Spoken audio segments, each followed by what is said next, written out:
We all like sheep have gone astray.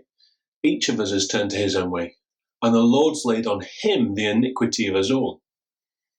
So what did you think? Now, I am not a musician by any means, but even I could see that there was two parts to that song. There was the first half that was happy, merry, everybody seems to be having a good time. It's pretty jolly, I guess.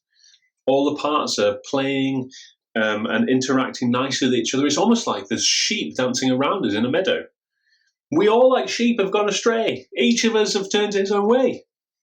And the choir sing it over and over again, don't they? But then there's a big turning point just over halfway through that song. The upbeat, playful music instantly turns sorrowful. And it slows right down to the point where the choir join together finally and in unison sing the words, "The Lord has laid on him the iniquity of us all." And with that, the song finishes. There's no repeats in that second half, is there? It just hangs hauntingly. I was listening to this piece of music and it sort of reminded me of 2020 so far. We started off the year looking forward to leaving the dark winter nights behind, expecting to meet up with friends, have barbecues, go on holiday. And then suddenly the lockdown came and our collective mood just plummeted. But this song and this Bible verse, this isn't about our experiences of interacting with the virus. It's about interacting with God. Whilst the music is beautiful, Handel was all about the words. They're the inspiration for the music, and they're the things that we need to focus on today. Handel has taken his words from the prophet Isaiah, and Isaiah wrote about 700 years before Jesus came.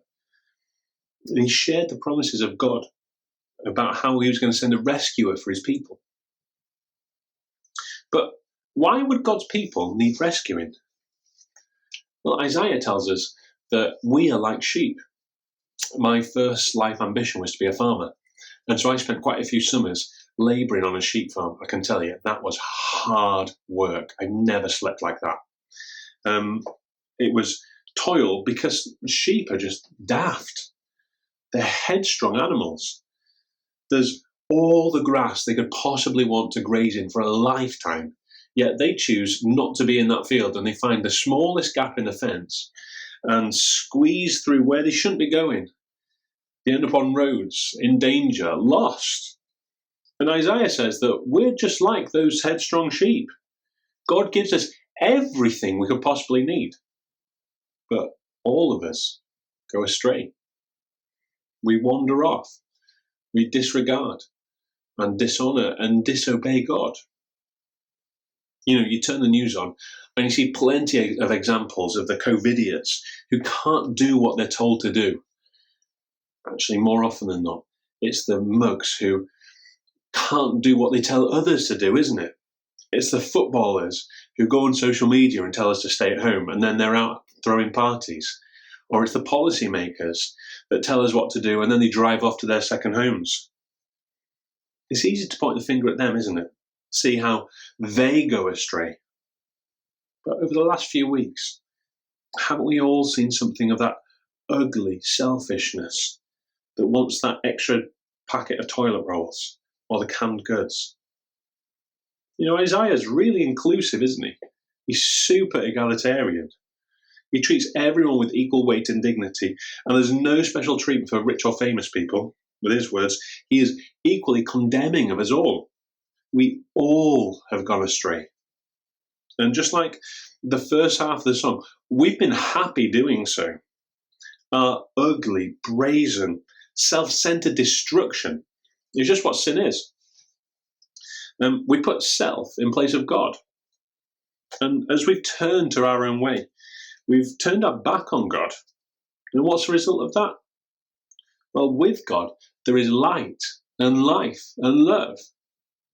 But away from him, there's only death and darkness. So God's promised rescuer has come. And God's promised rescue has taken place. And today, Good Friday is when we celebrate that. But our celebrations are appropriately mournful, because this is the rescue plan. The Lord has laid on him the iniquity of us all. death and darkness should be ours. But they're laid upon the rescuer. Isaiah wrote 700 years before Jesus came. He looked into the distance and he could kind of make out what was going to happen. But as we look back, we can see far more clearly. Mark's Gospel tells us what happened. At noon, darkness came over the whole land until about 3 in the afternoon. And at 3 in the afternoon, Jesus cried out in a loud voice, my God, why have you forsaken me?" The Lord laid the iniquity of us all on Jesus at the cross. Forsaken there under the cover of darkness, he is judged in our place. But let me ask you this.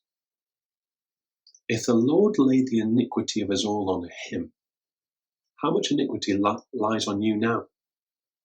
If Jesus paid the price for your sin, how much is left for you to fork out? If Jesus has taken the punishment in your place, how much can you expect to look forward to?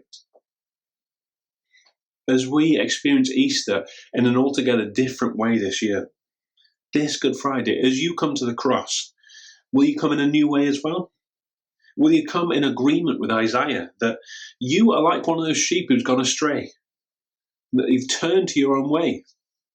Will you accept the free offer that there is at the cross, though? There is one who will take the punishment in your place. As you come to the cross this Easter, this Good Friday, there's a fresh offer for you there of full and free forgiveness. And it's all been paid for. The price was Jesus' own life. We all, like sheep, have gone astray. Each of us has turned to his own way. And the Lord has laid on him the iniquity of us all. This Good Friday, will you see again afresh what that means for you?